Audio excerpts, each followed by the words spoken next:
देखिए, एक बात मैं आपको बताऊं, कांग्रेस वहां कुर्सी गिन रही है, देश उनकी करतूत गिन रहा है।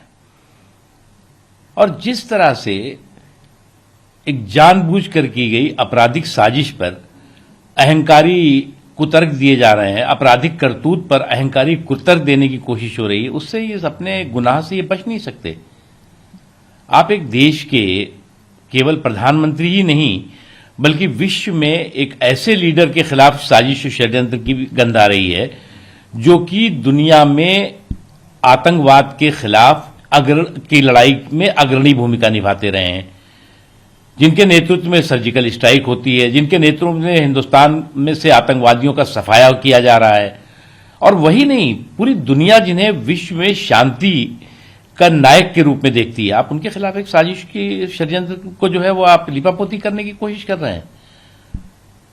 और आप जो है वहां कुर्सियां गिन रहे हैं, आप अपनी करतूतें नहीं गिन रहे हैं। उससे भी महत्वपूर्ण है कि मुझे तो बहुत आश्चर्य हो रहा है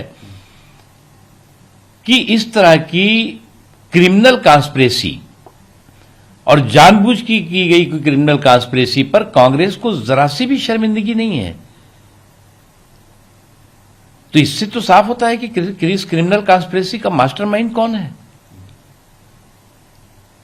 मतलब इसे तो कहते हैं साजिश और सीनाजोरी। इसका खमियाजा उन्हें भुगतना पड़ेगा। जो कुछ बचा खुचा उनका सूपड़ा है वो भी जाएगा और जनता उसका हिसाब किताब कर ही रही है। वो कुर्सियां गिनते रहे, उनकी करतूतें जनता गिन करके सूद ब्याज के साथ उसका हिसाब किताब करेगी।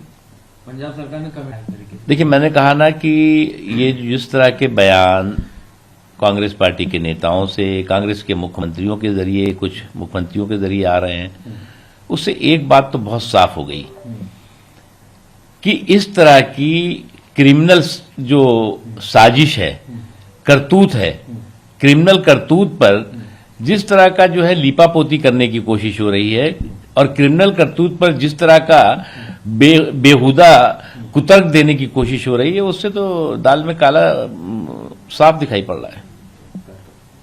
देखिए, हमारे पास लोगों की सेहत और सलामती के लिए पर्याप्त सुविधा संसाधन हैं।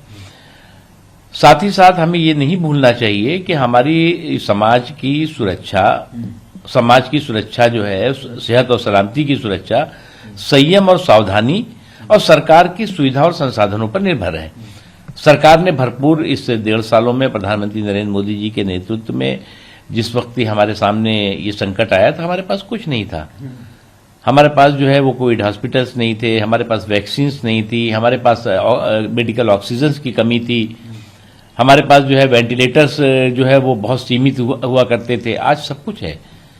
इसलिए हमें किसी भी तरह से पैनिक नहीं, भय नहीं, भरोसा रखना होगा और इस संकट से भी हम बाहर निकलेंगे।